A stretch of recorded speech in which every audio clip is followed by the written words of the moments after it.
Video बघत असलेल्या प्रत्येकाला महाप्रपंचतर्फे तेजस पुंगारचा सप्रेम जय शिवराय, सप्रेम जय श्रीराम. मित्रांनो, मनोज जरांगे यांनी पुन्हा एकदा आवाहन केलेलं आहे की या आंदोलनाला, या अंतरवली सराटीमध्ये या, मी सांगेन त्या दिवशी आपण आंदोलनाला सुरुवात करणार आहोत. त्या दिवशी महाराष्ट्रातल्या प्रत्येक गावातल्या, प्रत्येक शहरातल्या, जिल्ह्यातल्या मराठ्यानं अंतरवलीमध्ये यायचंय. ठीक आहे. आता ह्यांचं आंदोलन वगैरे हे 30 तारखेच्या आसपास सुरू होणार बघा. म्हणजे 28 तारखेपर्यंतची परत एकदा यांनी मुदत दिलेली आहे. 28 पर्यंत आमच्या मागण्या मान्य करा, नाही तर मग आम्ही परत उपोषणाला बसत आहोत. तर उपोषण तर होणार आहे, आंदोलन तर होणार आहे, कारण हा यांचा हुकमी एक्का यांना वाटतो आणि यातून परत अनेक लाभ देखील होतात ना. हो, हे तर बरेच दिवस झालेले आहेत की आपण मल्टी स्पेशालिटी हॉस्पिटलमध्ये दाखल झालेलो नाही आहोत. शिवाय बऱ्याच गोष्टी असतात अशा की मोठी मोठी माणसं आपल्याला भेटायला आलेली नाहीये. शिवाय आपण बऱ्याच दिवसांमध्ये चर्चेमध्ये सुद्धा नाही आहोत. ते अशा अनेक गोष्टी साध्य केल्या जातात. यांच्यावर अनेक आरोप देखील आहेत. यांच्या आंदोलनामध्ये यांचे जे सहकारी आहेत, यांच्या सोबतचे जे आहेत, त्यांनी अंतरवली सराटीमध्ये 27 एकर जमीन विकत घेतली नुकतीच. ज्यांचे खायचे हाल होते, यांच्या घराला साधं प्लॅस्टर नव्हतं, अशा लोकांनी वर्षभरामध्ये 27 एकर जमीन घेतली, 20-20, 25-25 डंपर घेतले. आता एवढा सगळा पैसा कुठून आला याचं ऑडिट होणं गरजेचं आहे कुठेतरी. आणि अनेक स्वयंसेवक असे आहेत, अनेक मराठा आंदोलक असे आहेत जे या गोष्टीची मागणी करतायत की या आंदोलनाच्या आड पैशांचा किती खेळ झालेला आहे हे एकदा जाहीर करा, हे एकदा सांगा. तर मनोज जरांगे यांनी परत एकदा आंदोलन सुरू केलेलं आहे आणि आंदोलन सुरू करत असताना त्यांनी दौरे पण चालू केलेले आहेत. वेगवेगळ्या लोकांना भेटत आहेत, वेगवेगळ्या मंचावर जाऊन ते आवाहन करत आहेत. कधी मार्गदर्शन करत आहेत तर कधी आवाहन करतायत. आता एक आवाहन त्यांचं खूपच चमत्कारिक आहे की मी कधी जातीयवाद करत नाही, मी कधी साधू संतांना काही बोलत नाही, मी सगळ्यांचा आदर करतो, मी कोणत्या मंत्र्याला किंवा नेत्याला, अधिकाऱ्याला खालच्या भाषेमध्ये बोलत नाही, असभ्य भाषेमध्ये बोलत नाही, असं मनोज जरांगे यांचं म्हणणं आहे. ती व्हिडिओ क्लिप पण आम्ही तुम्हाला दाखवणार आहोत. आणि त्यानंतर मनोज जरांगे यांनी काय आवाहन केले लोकांना, कसं आवाहन केलंय आणि खरंच या आवाहनाला प्रतिसाद मिळेल का ते सुद्धा आम्ही तुम्हाला दाखवणार आहोत. तेव्हा आजचा व्हिडिओ अजिबात सोडू नका. दमदार आणि फक्त तुमच्यासाठी केलेला हा व्हिडिओ आहे. तेव्हा मनोज जरांगे यांना ऐकण्याआधी एक छोटीशी विनंती आहे मित्रांनो. आपण बघतो की बघा, सोशल मीडियावरून लोक बरीच आवाहनं करत असतात आणि त्याचंच एक प्रतीक आपण हे बघूया. इंस्टाग्रामचं हे जे झोरण प्रकरण चालू झालेलं आहे की आता क्रांती होणार इंस्टाग्राममुळे, सोशल मीडियामुळे आणि सत्ता पालट होणार. तर सत्ता पालट किंवा कुठलाही बदल हा अशा पोकळ बाता करून होत नाही. त्यासाठी उतरावं लागतं, जमिनीवर उतरावं लागतं, रस्त्यावर उतरावं लागतं, लोकांमध्ये मिसळावं लागतं, त्यांची दुःख जाणून घ्यावी लागतात आणि त्यांच्यासाठी काम करावं लागतं, जे आपला परिवार करत आलेला आहे, पुढे पण अखंडपणे करणार आहे. आपण कॅन्सरग्रस्त रुग्णांना औषध उपचार करतो, त्यांच्या हालाकीच्या परिस्थितीतल्या नातेवाईकांना भोजनाची व्यवस्था करून देतो, ज्यांच्या पायात चपला नाहीये त्यांना चपला आणून देतो, ज्यांना छत्री नाहीये त्यांना छत्री देतो, शेतकऱ्यांची घरं बांधून देणं, त्यांच्या गुराढोरांना चारा पाण्याची व्यवस्था करणं, जिथे पाण्याची टंचाई आहे तिथे पाणी कसं पोहोचेल याची व्यवस्था करणं, अशी बरीच कामं आपली चालू आहेत. यामध्ये अनेक जणांचे श्रम आहे, परिश्रम आहे. रस्त्यावर उतरून, जमिनीवर उतरून खड्डे खणलेले आहेत हातानं आम्ही उलट्या थाळ्या सुद्धा उचललेल्या आहेत. त्यात लाज वाटण्यासारखं काही नाहीये. लोकांच्या चपला जे भोजन करायला आलेले त्या रांगेत लावलेल्या आहेत स्वतःच्या हातानं उचलून. त्यात शरम वाटण्यासारखं काही नाही, कारण ते कार्य आहे, ती सेवावृत्ती आहे, अखंड चालू राहणार आहे. तर हे ग्राउंडवर उतरून करावं लागतं. तर ग्राउंडवर उतरायला आपला परिवार आहेच, आपण सगळेजण करतच आहोत, पण कुठेतरी सहकार्य कमी पडतं, मदत कमी पडते, म्हणून आवाहन करावं लागतं मित्रांनो. तर हात जोडून नम्र विनंती आहे. अनेक जण सहकार्य, श्रमदान करत आहेत, आपणही योगदान द्यावं या सत्कर्मामध्ये, एवढंच आवाहन. कारण कोणाच्या तरी आयुष्यामध्ये छोटासा बदल घडेल, छोटीशी स्माईल येईल आणि त्याच्या समाधानाचा 1% आपल्याला सुद्धा असेल. तेव्हा दिल्या गेलेल्या जीपे, फोनपे क्रमांकावर आपल्या इच्छेनुसार, मर्जीनुसार जे योगदान आपल्याला देता येऊ शकतं निश्चित द्या. ट्रान्झॅक्शनचा स्क्रीनशॉट व्हॉट्सअपवर नक्की पाठवा, म्हणजे त्याची एक पावती बनवून त्याचा ट्रॅक रेकॉर्ड आपल्याला छानपैकी ठेवता येईल. तेव्हा रामाचं नाव घ्या आणि सहकार्य करा मित्रांनो, आपल्याच हिंदू बंधू भगिनींसाठी. आता मनोज जरांगे यांची नुकतीच प्रसाद लाड यांच्यासोबत एक बैठक झालेली आहे. त्यावर मी एक स्वतंत्र व्हिडिओ बनवणार आहे की याच मनोज जरांगे यांनी प्रसाद लाड यांच्याबद्दल आधी काय बोललेलं होतं आणि आता बंद खोलीमध्ये यांच्यात काय चर्चा झाली. सगळ्यात कमाल गोष्ट म्हणजे प्रसाद लाड जेव्हा लखवीला बाहेर गेले तेव्हा मनोज जरांगे त्यांच्या मागं मागं गेले. परसात जाऊन काय बोलले असतील दोघं एकमेकांची यार, म्हणजे कळायलाच मार्ग नाहीये. तिकडे बोलणं चाललंय ना बैठकीमध्ये, बरं ते लखवीला जाऊन परत बैठकीतच येणार होते, ते काय तिकडून पळून जाणार होते का परसातून. जरांगे जरांगे जरांगे असो. आता बघा जरांगे साहेब काय म्हणताय की मी किती सज्जन आहे, मी किती सभ्य आहे, मी किती संत वृत्तीचा आहे. ऐकून घ्या. मागून नाही तर मग एकदा पट्टा सुरू झाला का आपल्याला दणका अवघड असतो. तुम्ही बघत असता ना, आपला मग एकदा का दणका सुरू झाला का मागं सरकत नसतो पुन्हा. आणि मी काय वाईट नाही करीत बाबा, मी प्रामाणिक सांगतो, इथं बसलेल्या सगळ्या मायबापांना सांगतो, मी जातीवाद कधी करत नाही, मी जातीवाद नाहीये. फक्त माझी भावना समजून घ्या. मी ना कुठल्या जातीला दुखवलंय ना कधी संत मंतांना दुखवलंय. माझं फक्त एक साधं स्वप्न आहे, जसे तुमचे लेकरं आहेत तसेच आमचे लेकरं आहेत. माझ्या गरिबांच्या लेकरा बाळाला शिकण्यासाठी नोकरीसाठी आरक्षण लागतं, याच्यात जातीवाद हाही कुठं. माझे मायबाप रात्रंदिवस कष्ट करतायत की माझी मुलगी मोठी व्हावी, माझा मुलगा मोठा व्हावा, त्यांनी उच्च शिक्षण घेतलं पाहिजे, त्यांनी नोकरीत गेलं पाहिजे. माझ्याही माईला माझ्याही बापाला या राज्यातल्या वाटतंय की माझं लेकरू सुखी समाधानी झालं पाहिजे. आणि ते लेकरं सुखी समाधानी होण्यासाठी मी झुंज देतोय, मी लढतोय, इतकं झटतोय. फक्त गोरगरिबांचे लेकरं आरक्षण मिळून मोठे झाले पाहिजे, याच्यात जातीवादाचा काहीच संबंध नाही. आणि ते स्वप्न मी बघणार आहे, मरेपर्यंत बघणार आहे. मला या गोरगरिबांच्या लेकराच्या मायबापाच्या चेहऱ्यावरती आनंद बघायचा आहे, त्यांचे लेकरं सुखी समाधानी झालेले बघायचे. याच्यासाठी मी रात्रंदिवस बघा जरांगे काय म्हटलेले आहेत की मी कधीही कोणाला वाईट बोललेलो नाहीये, मी कधीही कोणाला जातीवरून हिनवलेलं नाहीये. हे तेच जरांगे आहेत ज्यांनी सुरुवातीलाच आंदोलनामध्ये भाषण करत असताना हे विधान केलेलं आहे की लायकी नसलेल्यांच्या हाताखाली काम करावं लागतंय मराठीच्या पोरांना म्हणून. कोणाची लायकी काढली होती जरांगेंनी. त्यानंतर जरांगे यांना समजवण्यासाठी जेव्हा अजय बारसकर महाराज गेले होते आणि तुकारामांची शपथ आहे पाणी प्या असं बोलले होते, तेव्हा हे चाल मी ओळखत नाही तुकाराम, भिकाराम. भिकाराम अहो जगद्गुरु तुकोबार आहेत ते, संत श्रेष्ठ म्हणतो आम्ही त्यांना. आणि हे म्हणतात मी संतांना नाव ठेवलं नाही. काय बोलता जरांगे साहेब. छगन भुजबळांना तुम्ही काय काय बोललेले नाही आहात. मुंडेंना किती शिव्या दिल्या आहेत आतापर्यंत. जे अधिकारी तुम्हाला भेटायला येतात त्यांनाच तुम्ही काय बोलतात. चन्ना मन्ना कन्ना भन्ना काय ती तुमची भाषा आहे ती. नंतर म्हणायचं माझ्या डोक्यात ताप गेलेला होता म्हणून मी तसं बोलत होतो. किती पलट्या माराव्यात माणसानं. यानंतर आत्ता गेल्या महिन्यामध्ये कुठंतरी भाषण चालू होतं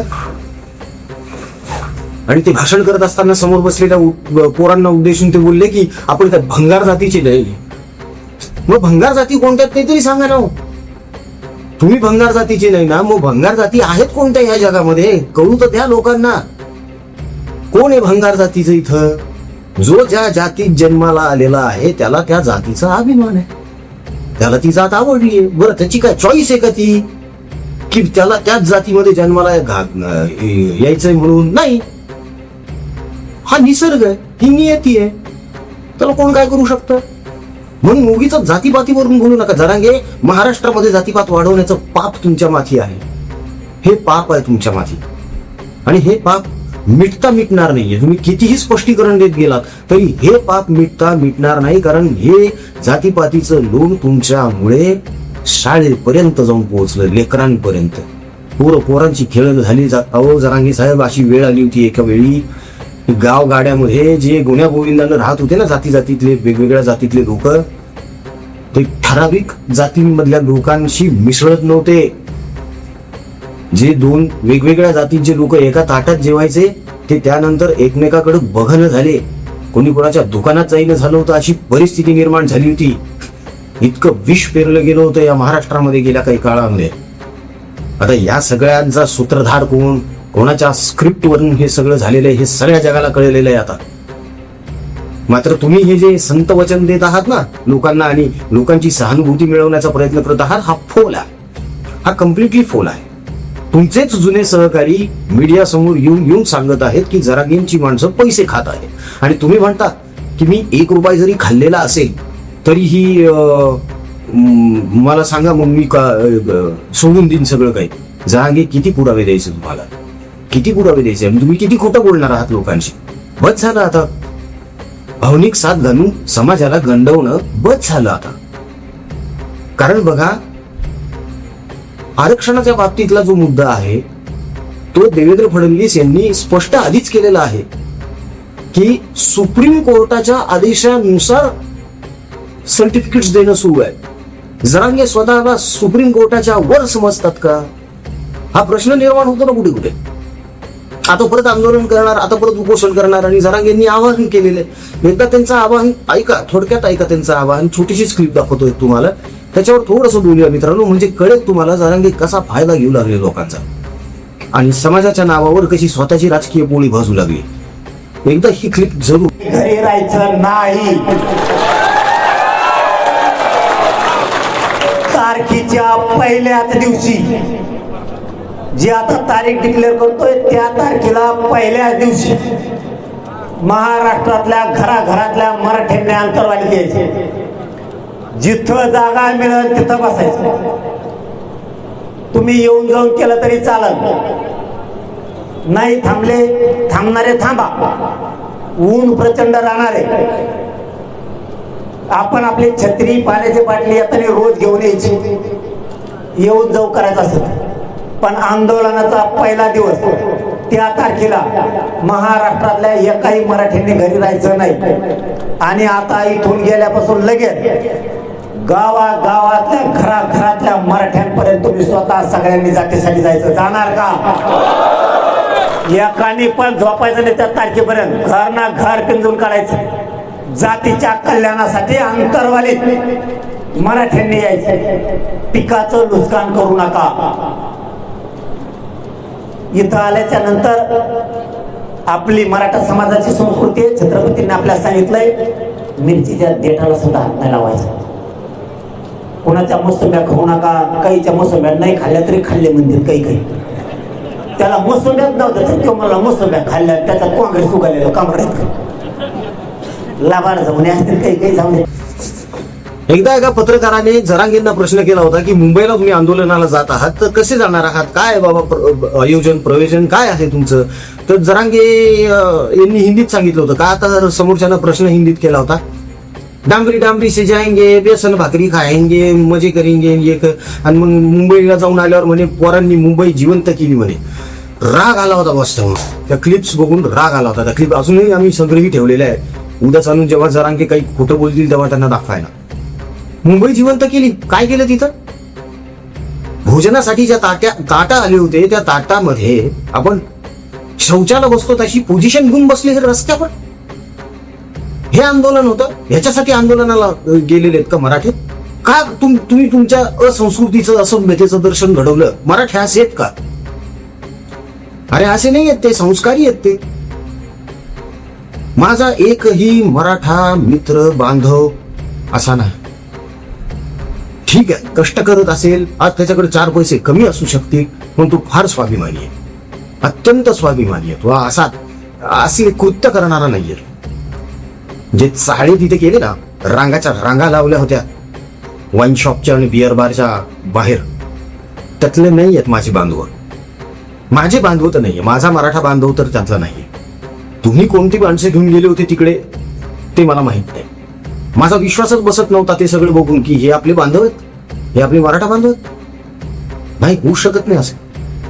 आता परत आंदोलनाला या 1 दिवस का महिना या 1 दिवस कशाला ऑनलाईन या ना तुम्ही. उद्धव ठाकरेंसारखे उन्हातानाचं कशाला लोकांना बोलवू लागले? जरांगे साहेब थोडं विचार करा हो लोकांचा सुद्धा. तुम्ही ते बोदाडे गिगाडे घेऊन 5-5 10 कूलर लावून बसलेले असतात, तुम्हाला पंखे घालायला तिथे 4 लोक ठेवलेले आहेत तुम्ही पैसे देऊन.